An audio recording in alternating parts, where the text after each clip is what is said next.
Hare Krishna.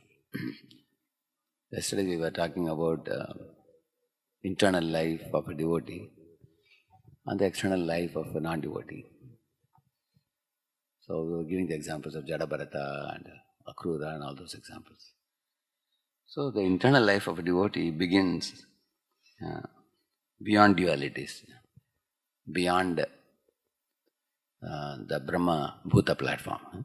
Brahma Bhuta Prasannatma Na Shochati Na Kankshati Samas Sarveshu Bhuteshu Mad Bhaktir Labate Param. So Mad Bhaktir Labate Param is saying beyond that zero platform of Na Shochati Na Kankshati.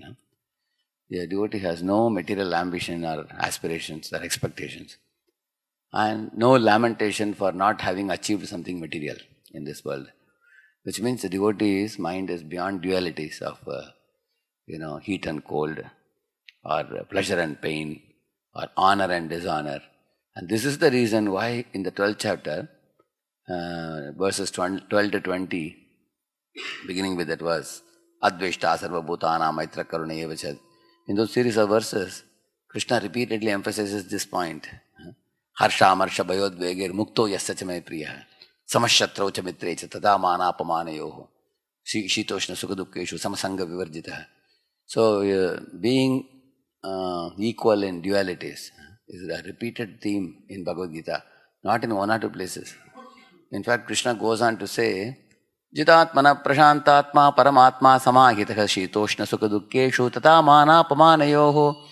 He is saying for one who is equal in pleasure and pain, honor and dishonor, and summer and winter, for him the super soul is already reached. He says that.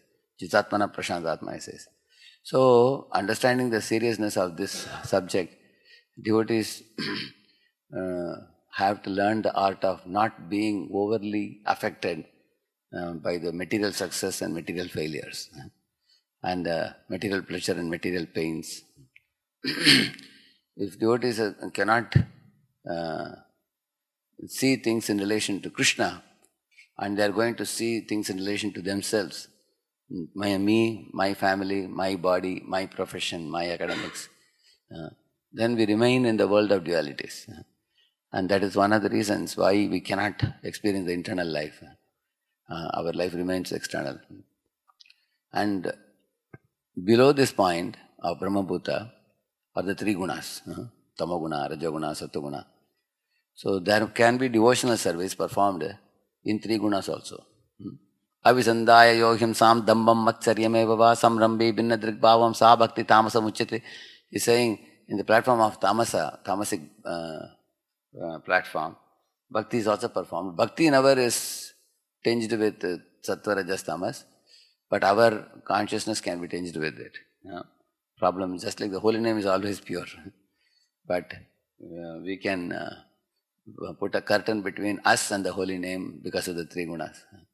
So then, below that Brahma Bhuta platform, we remain in the external world. As Krishna says, Janisha sarva bhutana tasyam jagrati samyami yasyam jagrati bhutani sanisha pashyato mune. So there are two types of people, he's saying, introspective sage and person who is externally driven. So that is about karmis and spiritualists. But even among spiritualists, there can be people who are trying to advance in spiritual life, but still they remain in external consciousness because of the affliction by the three gunas. So, morning hours, the early morning hours are Brahma Bhuta hours in Sattoguna, which is the opportunity given for us to withdraw ourselves from the dualities. Why Krishna says, Yato yato nischalati manaschanchalamasstiram tatastato niyamyetat atmaniyeva vasham nayet. As and when the mind wanders to the dualities of this world, to sort out the dualities, how to increase my pleasure and how to protest against the pain, how to increase my honor and fame and popularity, and how to protest against my unpopularity or infamy or something like that. How to make my life more and more materially comfortable and I can experience happiness, and how to protest against discomfort or lack of possessions or amenities. So this is one of the preoccupation of the mind. Any time of the day, mind is constantly thinking about the world in terms of plus and minus. Increase the plus and reduce the minus. And in this preoccupation of the mind, we remain submerged in material platform. We don't rise above. That's why Gajendra, even in the midst of being caught by a crocodile firmly on his leg, he was feeling severe pain, it is said. Sontasarasi urubalena grihita arto. Grihita means very firmly the crocodile was catching his feet. It was severely paining for him. But he did not talk about the pain. He lifted his head up and offered a flower with his trunk to Lord Narayana and called out to his holy name. Sontasarasi urubalena grihita arto drishtva garutmati harim kabupata chakram Ukshipya sambujagaram giramaha krichran Narayana akila guru bhagavan namaste Narayana akila guru bhagavan namaste. O spiritual master of the whole universe, Krishna, I am offering this to you, this flower to you. So, this is what was appreciated by the Supreme Lord. Lord thought that even in the midst of difficulties, instead of sorting out the difficulties, he is eager to render seva to me. So Lord immediately took him back home, back to Godhead. So every one of us here, we all have some difficulty or the other. Somebody has bodily difficulty, somebody has depression in the mind, he has not got a job, or somebody got a job, he is going to be laid off. Everybody has some problem in this world. But are we going to be preoccupied in sorting out the problem right now, taking the control of the life in our hands?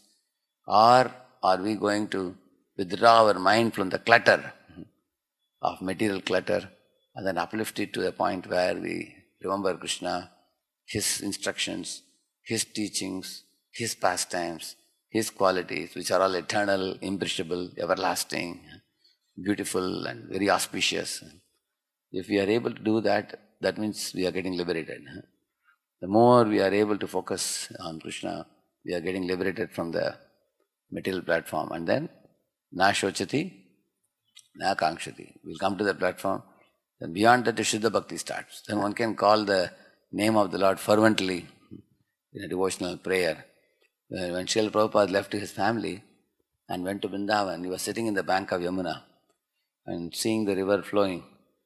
And then he wrote a poem. He said, what are these relatives and friends and family? They are all simply a string of names only, he says. Somebody is called uncle, somebody is called aunt, somebody is called grandfather, grandmother. Many of these, we have a very big bunch of relatives. But they all come in our life and one by one they vanish from our side. Grandfather is gone, grandmother is gone, mother is gone, father is gone. Everybody will go away, one by one. And I am left alone now, he said. In this world there is no shelter for me. The only shelter is in Krishna's lotus feet. So let me hold on firmly to that shelter, which is imperishable shelter. Everlasting shelter, the most well-wishing shelter, which is Krishna's lotus feet. So in this way, Prabhupada experienced the detachment from all that is material and firmly experienced shelter in Krishna's lotus feet. And that is how, by his reflection, contemplation, and spiritual absorption, then by connecting with Krishna in that firmly, in that way, Krishna spoke through him. Therefore, Prabhupada says, when pure devotees, they are transmitters of the message of the Lord from the spiritual sky, from the spiritual world. Just like a radio station or a TV station transmits something that is already happening somewhere, correct, no? So how it does it? You have to just connect to that particular frequency. So they connect to the spiritual world frequency and then they transmit it into this world. And for that we have to be free from duality, that's the condition. If you are going to be carried away by the dualities, we are repeatedly carried away and we don't make an effort to rise above them, then we are not allowed to transmit. We will not be able to access or transmit. How will you transmit without accessing? Accessing is also made possible when the devotee focuses attention on Krishna. That's why we chant every day. The chanting of the holy name is gradually going to increase Krishna focus and it will withdraw our absorption in Maya. So the chanting has to be done very conscious effort. The attentive effort, conscious effort, focused effort. Harinam Prabhu ki